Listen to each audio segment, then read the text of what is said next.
Bem, boa tarde, um prazer estar aqui, agradeço pelo convite.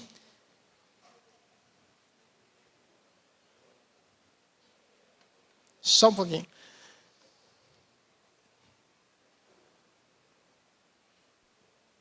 Plateia cheia, né? Está todo mundo aqui, que bom, né? Foi? Vamos lá. Então, vamos falar de um tema sobre uma das complicações mais frequentes que a gente tem dentro da epidermose bulhosa, que é as infecções. As infecções atrapalham a vida de todos os pacientes que têm epidermose bulhosa e é praticamente impossível você chegar até a fase adulta sem ter, pelo menos uma vez ou outra, uma infecção.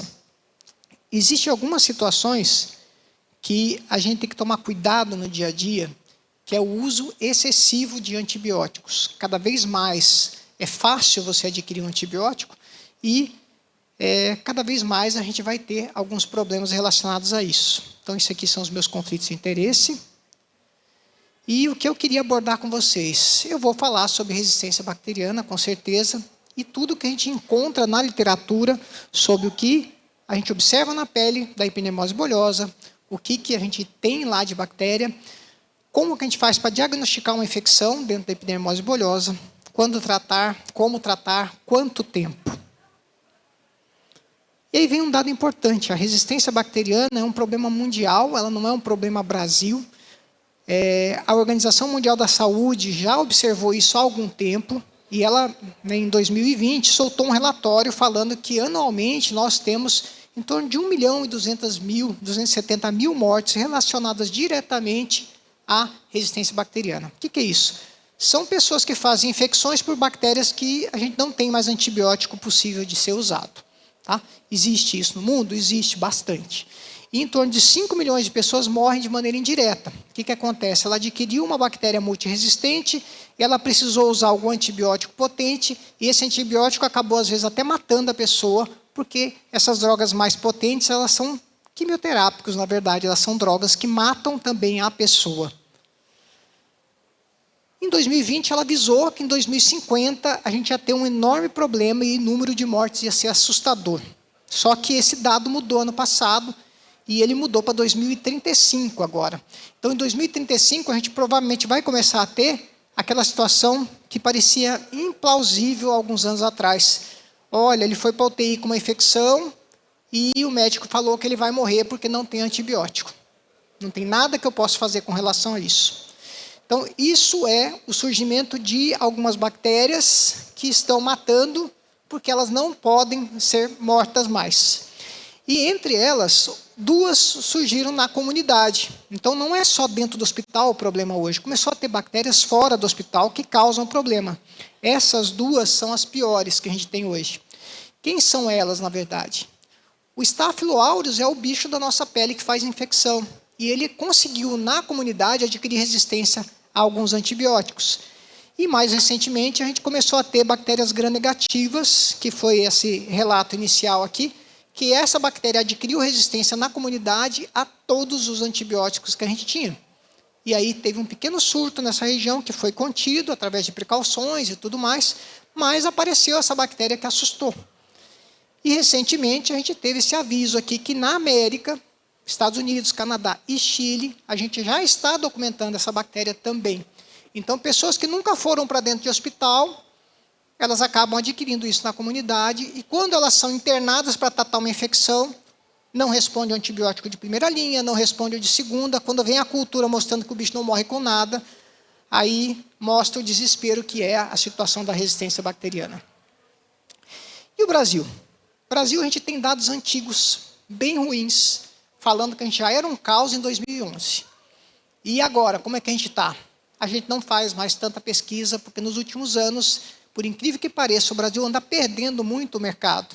Laboratórios que não funcionam tão bem, culturas que não têm bons resultados também.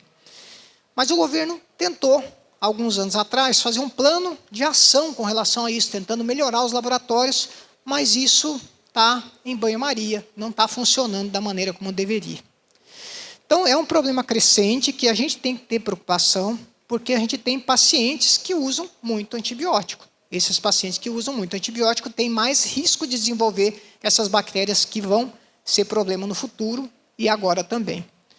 E falando nisso, o que nós enxergamos na pele de um paciente com epidermólise bolhosa?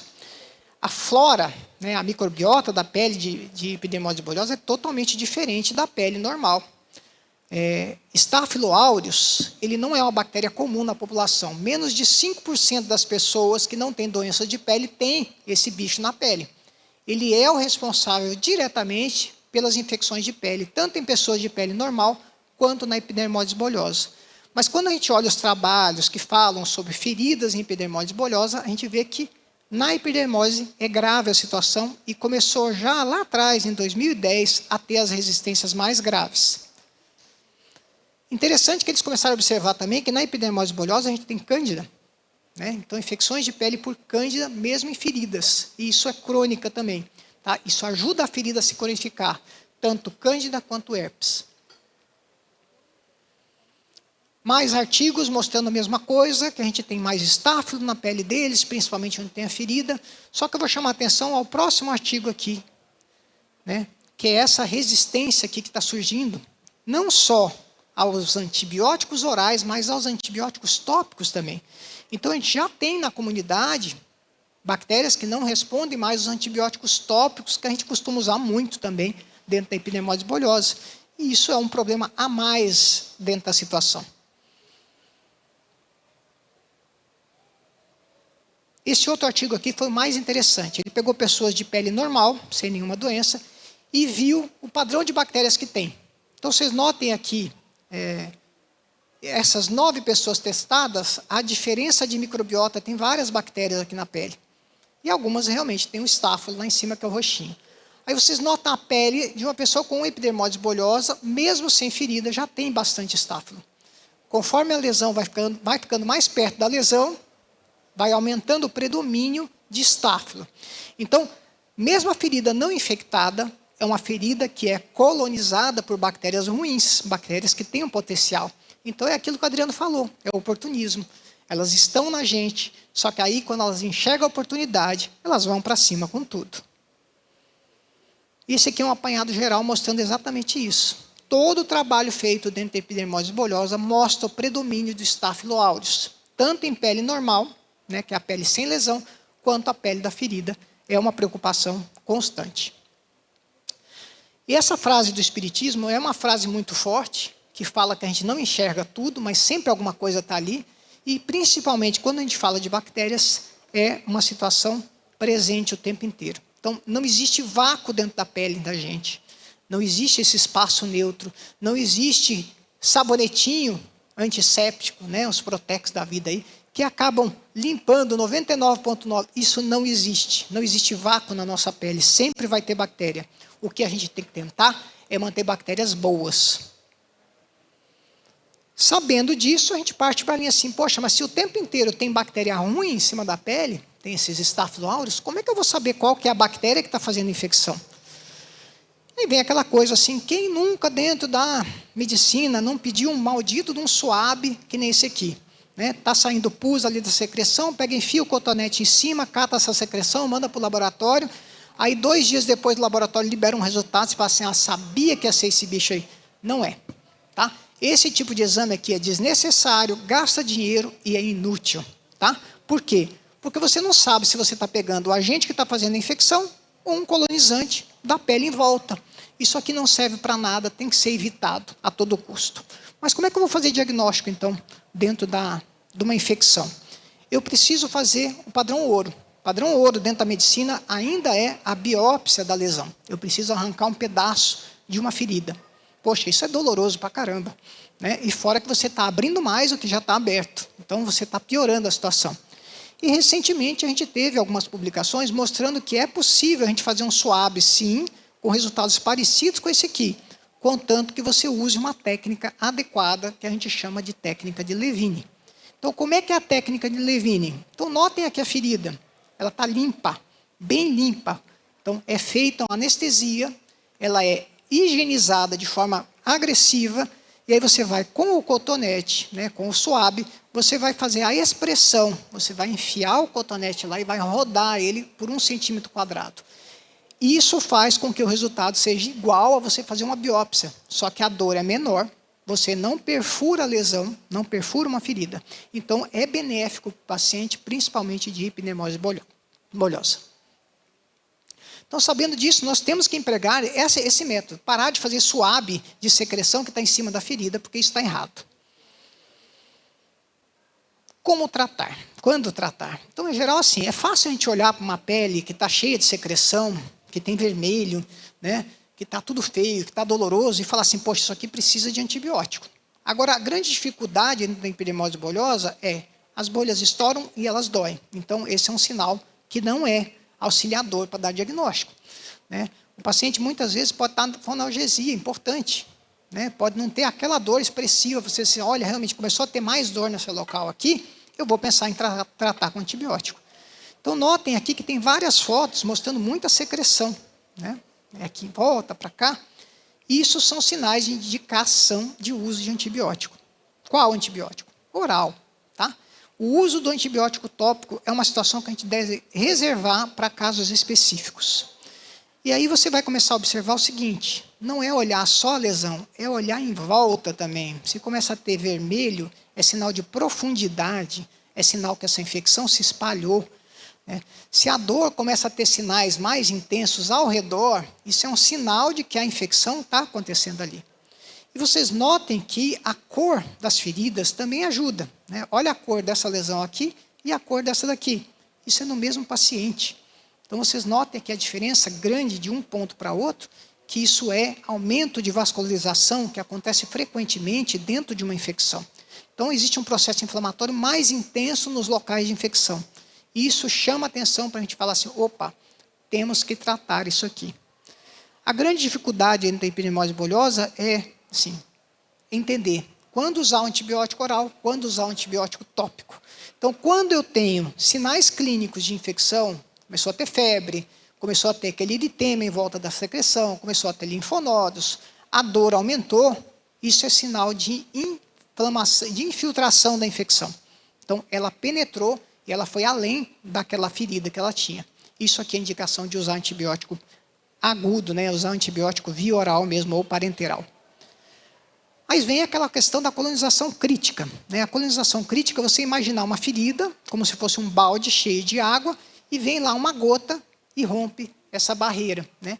Então, é aquela ferida que está com crescimento bacteriano no limite para acontecer uma infecção maior. Aqui eu teria uma indicação de usar realmente um antibiótico tópico, né, com parcimônia, com cuidado. Lembrar que antibiótico tópico é um grande problema dentro da medicina, e eu vou explicar bem por que está acontecendo isso. E aí vamos partir para a última parte. Quanto tempo eu vou tratar? E principalmente o que eu vou usar para tratar, né? Porque em tempos de resistência a gente começa a mudar até aquilo que a gente usa de antibiótico. E aí vamos olhar o seguinte, quem que faz infecção dentro da epidermose bolhosa?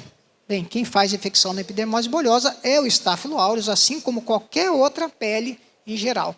Então, o grande problema é, ele está presente na pele com mais frequência, ele vai ser um oportunista, pegando os espaços criados pelas bolhas. Só que como existe muita água em relação a essas bolhas, a Pseudomonas entra como um agente importante dentro do diagnóstico de epidermose bolhosa e infecção.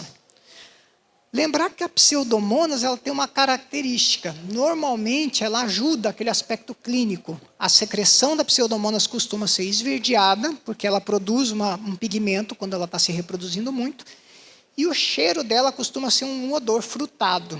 Tá? Então, isso ajuda. Opa, está com um verdinho aqui meio estranho, está com um cheirinho parecendo fruta, eu vou pensar que tem a Pseudomonas.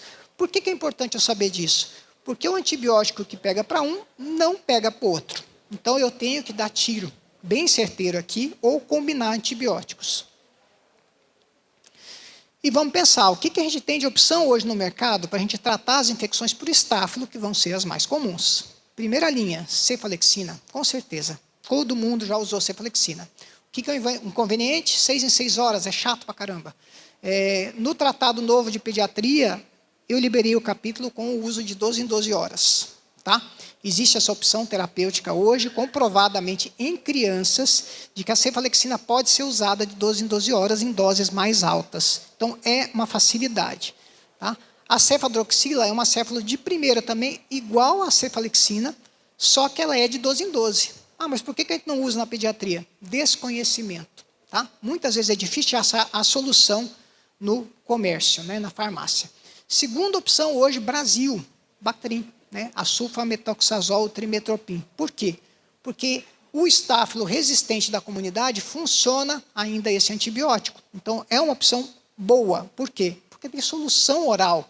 Isso facilita o uso do paciente. Terceira opção, bem contraditória. A gente tem muita resistência no Brasil já a macrolídeos, azitromicina, claritromicina.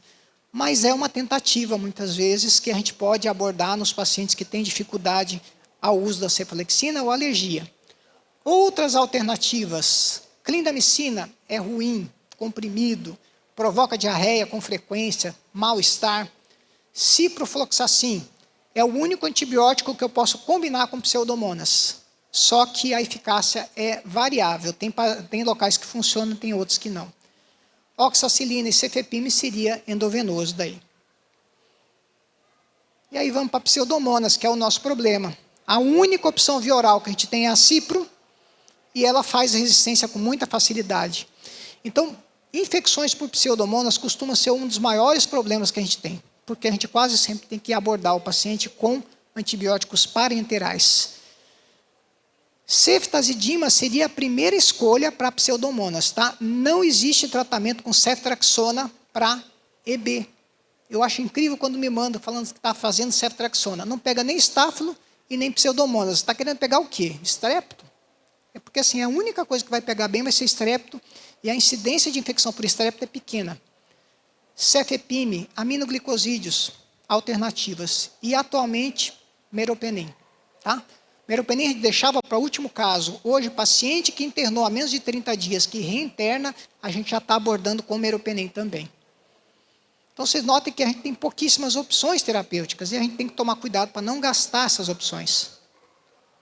Tópicos, né? Usar principalmente na colonização crítica, aquela ferida que começou a fazer mais secreção do que estava fazendo. E importante, lavar bem. É um problema do antibiótico tópico o seguinte, quantidade. Ah, passa de 8 em 8 horas. Quanto? Né? Vai ter aquele paciente que passa um dedinho, vai ter aquele paciente que gasta um tubinho. Existe na literatura uma fraqueza de resultados disso. Ninguém demonstra a quantidade necessária e isso dificulta até o uso do antibiótico tópico. Pensando em estáfilo, a gente tem algumas opções, ácido fusídico, mopirocina, retapamulina e os aminoglicosídeos tópicos. Agora, para pseudomonas, a gente só tem os aminoglicosídeos tópicos e eles falham bastante. E o ruim dos aminoglicosídeos tópicos no Brasil é só com corticoide junto. Tá? E algumas vezes até com antimicótico junto, ainda fazendo misturadas. Aí vem esse trabalho aqui, é uma meta-análise, é um trabalho que só tem 4 trabalhos abordando, então a meta-análise que faz uma análise dos estudos existentes, jogando por terra o uso do antibiótico tópico. Tá? Então o que ele mostrou aqui? Não teve diferença. Usar o antibiótico tópico e usar uma solução de limpeza com os mesmos resultados. Tá? Então talvez o antibiótico tópico não seja exatamente uma escolha tão boa para a epidermose bolhosa. E as opções melhores seriam a gente usar soluções que não induzem resistência, tipo PHMB, e mesmo soluções de prata, não sulfadiazina, mas soluções. E a questão da clorexidina.